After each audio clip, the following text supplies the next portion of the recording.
mais dois, pelo menos dois, como diz aqui no capítulo 41 do livro de Gênesis, que tem como tema, primeiro tema, José interpreta os sonhos de Faraó. Ao final de 2 anos, o Faraó teve um sonho. Ele estava em pé junto ao Nilo, ao rio Nilo, quando saíram do rio 7 vacas belas e gordas,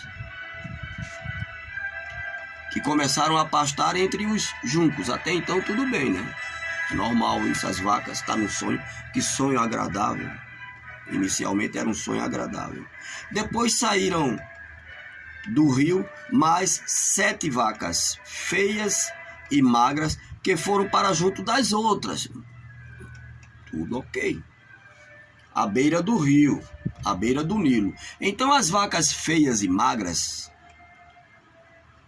comeram as 7 vacas belas e gordas. Nisso o Faraó despertou. É claro que ele despertou estranho assim. Que sonho é esse? O que significa isso? Tá tudo bem? Um sonho tão bonito e de repente vira um pesadelo. O que significa isso? Tornou a adormecer. Despertou, tal, tomou um copo com água e alguma coisa assim, mas voltou a dormir. Tornou a adormecer e teve outro sonho. 7 espigas de trigo, graúdas e boas, cresciam no mesmo pé. Depois brotaram outras 7 espigas magras, mirradas e ressequidas pelo vento leste. As espigas mirradas engoliram as 7 espigas graúdas e cheias. Então o Faraó acordou.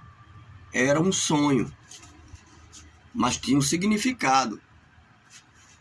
É aqui onde José vai entrar de novo em cena. A grande chance de José. Então, pela manhã, versículo 8, pela manhã, aquilo perturbou o Faraó, mandou chamar todos os magos e sábios do Egito e lhes contou os sonhos, mas ninguém foi capaz de interpretá-los. E aquele dilema estava pronto ali, estava feito o dilema. O Faraó queria saber o que significava aqueles sonhos. E os sábios do Egito, não era qualquer um, era um grupo de pessoas seletas na área espiritual, de interpretação de sonhos, leitura dos astros, dos tempos, dos acontecimentos. Mas aquele sonho era tão tremendo, tão importante, e não era qualquer espírito que conseguia interpretar aquele sonho. O que é que entrou em cena aqui?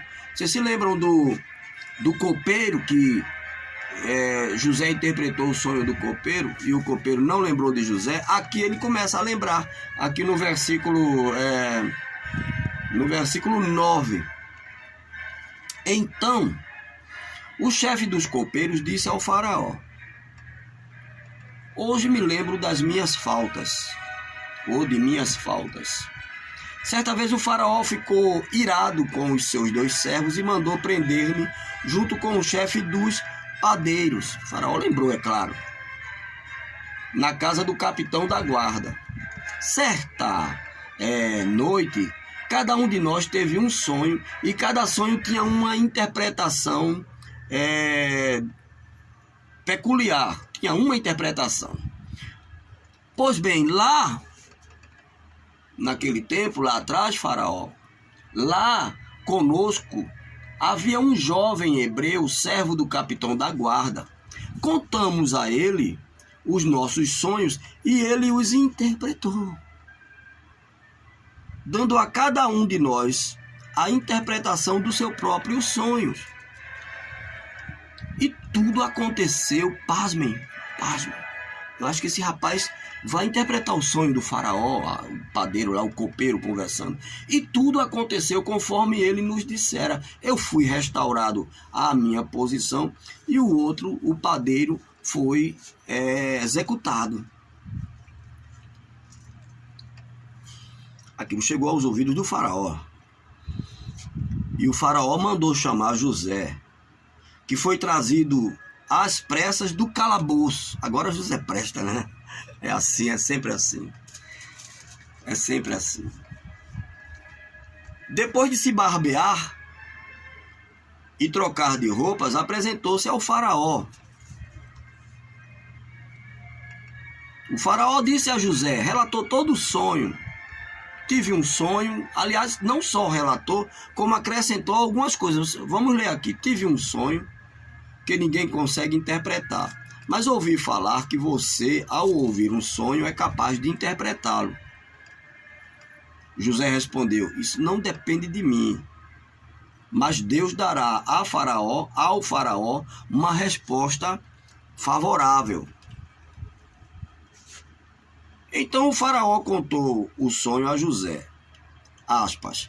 Sonhei que estava em pé à beira do Nilo, quando saíram do rio 7 vacas belas e gordas que começaram a pastar entre os juncos. Depois saíram outras 7 raquíticas, muito feias e magras, tá aqui, ó, ele acrescentando, muito feias e magras. Nunca vi vacas tão feias em toda a terra do Egito. Aqui já é pontuação do próprio faraó. Nunca vi vacas tão feias em toda a terra do Egito. As vacas magras e feias comeram as 7 vacas gordas que tinham aparecido primeiro.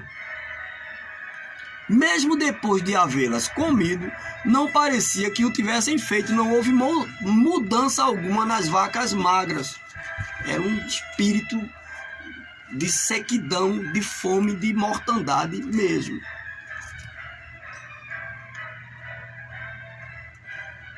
Continuavam tão magras como antes. Então acordei. Despertei. Depois tive outro sonho. Vi 7 espigas de cereal cheias e boas que cresciam no mesmo pé. Depois delas brotaram outras 7 murchas e mirradas ressequidas pelo vento leste. As espigas magras engoliram as 7 espigas boas. Contei isso aos magos, meus magos, homens bem pagos, bem remunerados.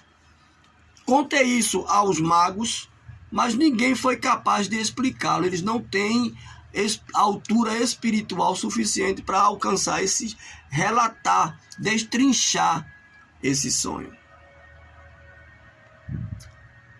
Fecha aspas. Versículo 25. Abre aspas para José. José vai falar. O faraó teve um sonho, um único sonho.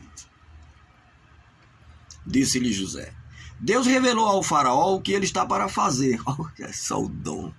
Nem arrodeou, não pediu tempo, não foi ali consultar nada, búzios, tarô, nem nada. Foi imediatamente. O dom está ali, ó. Deus revelou ao faraó o que ele está para fazer. As 7 vacas boas são 7 anos. E as 7 espigas boas também são 7 anos. Trata-se de um único sonho. As 7 vacas magras e feias que surgiram depois das outras e as 7 espigas mirradas queimadas pelo vento leste são 7 anos. Serão 7 anos de fome. Já começou a interpretar. As vacas magras e as espigas mirradas, feias, queimadas. Serão 7 anos de fome. É exatamente como eu disse ao faraó, versículo 28, capítulo 41 de Gênesis. É exatamente como eu disse ao faraó. Deus mostrou ao faraó aquilo que ele vai fazer. Agora mostrou por causa do faraó?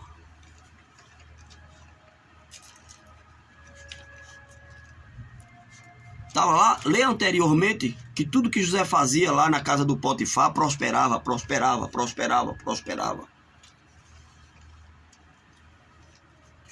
É a bênção. José estava ali abençoando aquele povo, preso na masmorra. E mesmo assim Deus se preocupando.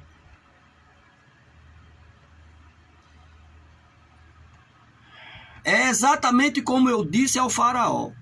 Deus mostrou ao faraó aquilo que ele vai fazer. 7 anos de muita fartura estão para vir sobre toda a terra do Egito. Mas depois virão 7 anos de fome. Então todo o tempo de fartura será esquecido. Lembra que as vacas magras comeram as gordas e não houve mudança alguma? Então será uma fome tão grande. Então 7 anos de muita fartura estão para vir sobre toda a terra do Egito. Mas depois virão 7 anos de fome. Então todo o tempo será tão uma fome, um aperreio, uma preocupação, um problema tão grande que você esquecerá, o povo esquecerá dos tempos bons. Ficaram saudosistas. Será esquecido, pois a fome arruinará a terra. É assim. Por isso que tem que estar nos pés do Senhor Jesus Cristo, que é o José, o nosso José espiritual. A fome que virá depois será tão rigorosa que o tempo de fartura não será mais lembrado na terra. O sonho veio ao faraó 2 vezes. O sonho veio ao faraó 2 vezes porque a questão já foi decidida por Deus. Mas a questão já foi decidida por Deus, que se apressa em realizá-la. Procure agora o faraó. Vê só, José agora vai começar a dar dica, a orientar o faraó. A sabedoria estava ali. E ele não cobrou cachê para pregar, não cobrou passagem de avião, não cobrou hotel de luxo. Ele estava na masmorra. Ele podia ter dito: não vou falar nada com esse faraó. Que diferença disso aqui para o que temos hoje, em que pastores cobram 5, 10 mil reais para pregar. Que história é essa? Mercenários da fé.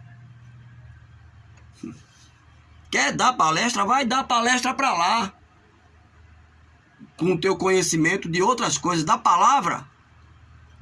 Vai ser cobrado. Tem graça. De graça recebestes. Está lá, Jesus falou. Quem autorizou vocês cobrarem para pregar a palavra de Deus? Na verdade, não são pastores nem são pregadores. São comerciantes da fé. Procure agora o faraó, um homem criterioso. Olha aí, José está dando a dica. Está dando palestra para o faraó e para os sábios e para todos ali. Procure agora o faraó, um homem criterioso e sábio, e coloque-o no comando de toda a terra do Egito. O faraó também deve estabelecer supervisores para recolher 1/5 da colheita do Egito durante os 7 anos de fartura. Isso é uma dica para a gente, viu? Separar 1/5 de tudo que nós temos. Eles deverão recolher o que puderem nos anos bons que virão a fazer estoques de trigo que, sob o controle do faraó, serão armazenados nas cidades. Esse estoque servirá de reserva para os 7 anos de fome que virão sobre o Egito, para que a terra não seja arrasada pela fome. O que é que vai acontecer agora?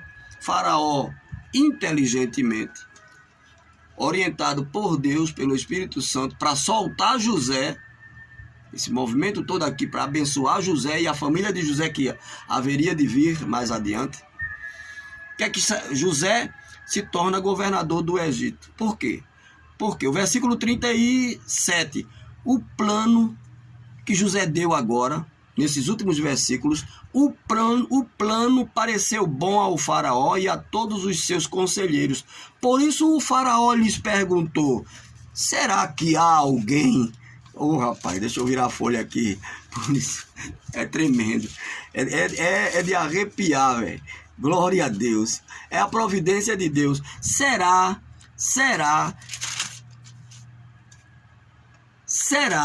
Faraó conversando lá com os sábios, com os seus generais, com os seus assessores. Será que vamos achar alguém como este homem, em quem está o Espírito de Deus, o faraó, um pagão, um adorador de ídolos, viu em José o Espírito divino, o Espírito de Deus. Disse, pois, o faraó a José: uma vez que Deus lhe revelou todas essas coisas, não há ninguém tão criterioso e sábio como você. Não vou procurar ninguém. Os meus sábios não conseguiram a interpretação. Dirigentes, generais, coronéis, ninguém. Como é que eu vou colocar qualquer um deles para administrar essa situação que virá? Disse, pois, o faraó a José: uma vez que Deus lhe revelou todas essas coisas, não há ninguém tão criterioso e sábio como você. Você terá o comando de meu palácio. Olha, o cara estava há 2 horas atrás, 1h30 atrás, 4 horas atrás, não sei a distância que foram buscar José lá e trouxeram para cá. O cara estava preso, acusado de tentativa de estupro.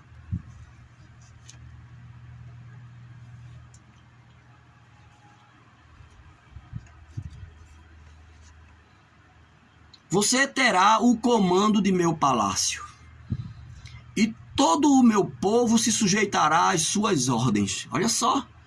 Somente em relação ao trono serei maior que você. Meu Deus do céu. É Cristo. É um tipo de Cristo. E o faraó prosseguiu: entrego a você agora o comando de toda a terra do Egito. Em seguida, o faraó tirou do dedo o seu anel selo, a faixa presidencial, e o colocou no dedo de José. Mandou-lhe vestir linho fino e colocou uma corrente de ouro em seu pescoço. A turma hoje bota uns cordões de prata aí no pescoço e acha que tem alguma coisa. Joga o faraó aqui. Colocou de ouro no pescoço de José, em seu pescoço. Também o fez subir em sua segunda carruagem real, e à frente os arautos iam gritando: abram caminho! Assim, José foi colocado no comando de toda a terra. Quando isso acontecia, é como hoje, quando um camarada ganha lá a presidência, ou vira um deputado, um senador, e tem aquela sessão lá. E é ordenado, aquela pessoa é ordenado naquela posição política. Então, esses arautos na frente lá, abram o caminho, é porque alguém importante vinha. Era José. Só um instante aqui. Assim José foi colocado no comando de toda a terra do Egito. Disse ainda o faraó a José: eu sou o faraó, mas sem a sua palavra ninguém poderá levantar a mão nem o pé Gente, analise isso aqui. É muito poder, é muita autoridade. E o camarada estava preso, um ex-presidiário. Inocente, para ninguém agora vir trazer política aqui. Não tem nada a ver.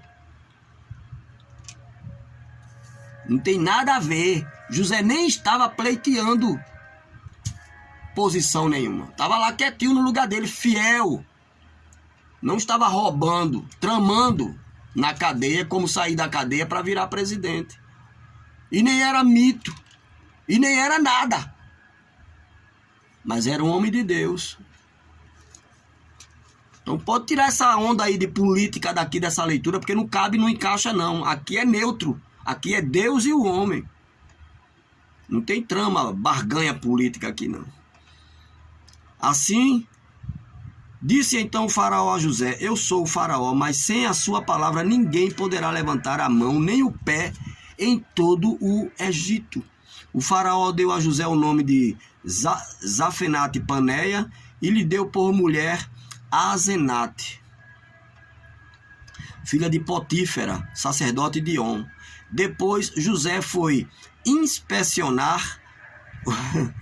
O cara estava preso, meu Deus. José foi inspecionar toda a terra do Egito. Não foi roubar. desviar, foi inspecionar, foi fazer a obra correta. José tinha 30 anos de idade, Cristo tinha 30 anos de idade quando começou a servir ao faraó, rei do Egito. Ele se ausentou da presença de faraó e foi percorrer todo o Egito, pregando o evangelho, fazendo as boas novas, praticando a coisa certa. Durante os 7 anos de fartura, a terra teve grande produção.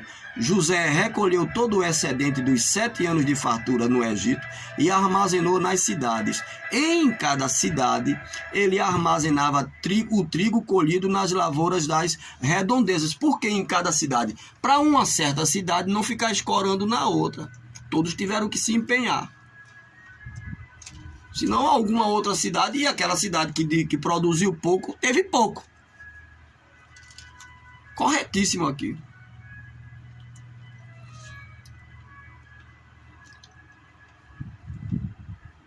Em cada cidade ele armazenava o trigo colhido nas lavouras das redondezas. Assim José estocou muito trigo como a areia do mar. Tal era a quantidade que ele parou de anotar. Chegou uma hora que não tinha nem como anotar, porque ia além de toda a medida, excedeu a medida lá na época do Egito. Centenas, milhares e etc. e tal. Excedeu a medida. Antes dos anos de fome, Asenate, filha de Potífera, sacerdote de On, deu a José 2 filhos. Ao primeiro José deu o nome de Manassés, dizendo: Deus me fez esquecer todo o meu sofrimento e toda a casa de meu pai. Ao segundo chamou Efraim, dizendo: Deus me fez prosperar na terra de onde tenho sofrido. Assim chegaram ao fim os 7 anos de fartura no Egito e começaram os 7 anos de fome, como José tinha predito. Houve fome em toda a terra, mas em todo o Egito havia alimento. Houve fome em toda a terra, nas outras nações, nas nações vizinhas. Gente que era boçal, arrogante, porque tinha o carro do ano. Hoje, não, nesse tempo, não tinha mais. E José, precavidamente, mas na terra do Egito havia alimento. Quando todo o Egito começou a sofrer com a fome, o povo clamou ao faraó por comida. E este respondeu a todos os egípcios: vão até José, dirijam-se a José e façam o que ele, José, é um tipo de Jesus Cristo. O que é que você tem? Qual é o seu problema? Qual é a sua necessidade? Qual é a sua fome? Qual é o seu dilema? Quando a fome já se havia espalhado por toda a terra, José mandou abrir os locais de armazenamento e começou a vender trigo aos egípcios, pois a fome se agravava em todo o Egito. E de toda a terra vinha gente ao Egito para comprar trigo de José, porquanto a fome estava muito grande, ou se agravava em toda a parte. Então, esse é o capítulo 41 do livro de Gênesis. Mais uma etapa na história desse personagem tão tremendo, tão maravilhoso, tão cheio de importância para a vida, para o ser humano, para a humanidade. José do Egito, um tipo de Cristo. Shalom Adonai. Glória a Deus.